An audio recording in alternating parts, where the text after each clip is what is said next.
কোনোভাবেই থামানো যাচ্ছে না ইসরায়েলি আগ্রাসন।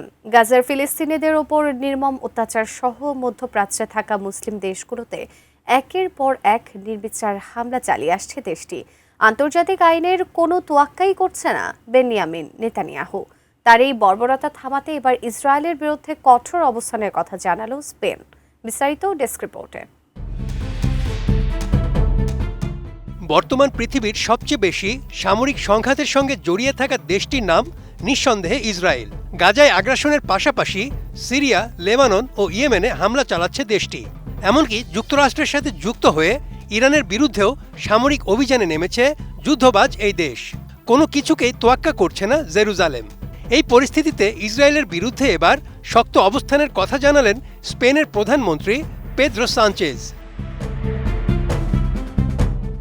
19 এপ্রিল আন্দালুসিয়ায় এক নির্বাচনী জনসভায় বক্তব্য দেওয়ার সময় স্পেনের প্রধানমন্ত্রী পেদ্রো সানচেজ ইসরায়েলের সঙ্গে বিদ্যমান অংশীদারিত্ব চুক্তি আনুষ্ঠানিকভাবে ছিন্ন করার জন্য ইউরোপীয় ইউনিয়নকে অনুরোধ জানাবেন বলে ঘোষণা দিয়েছেন।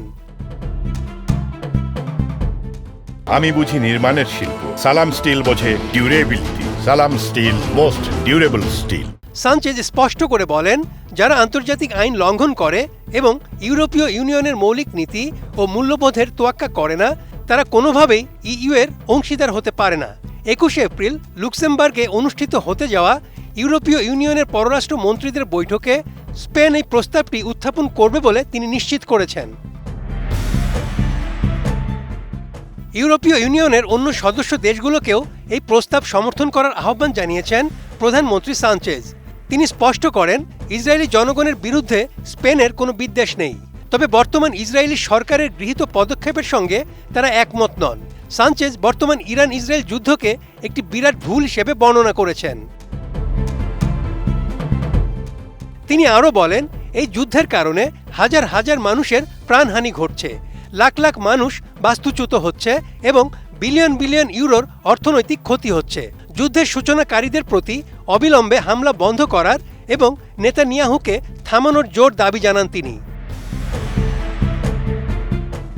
2024 সালে স্পেন এবং আয়ারল্যান্ড প্রথমবার ইসরায়েলের সঙ্গে করা চুক্তিটি পর্যালোচনার আহ্বান জানিয়েছিল। 2025 সালের মে মাসে ইইউ এই চুক্তিটি পর্যালোচনায় সম্মত হয়, তবে তখন কোনো সুনির্দিষ্ট ব্যবস্থা নেওয়ার প্রস্তাব করা হয়নি।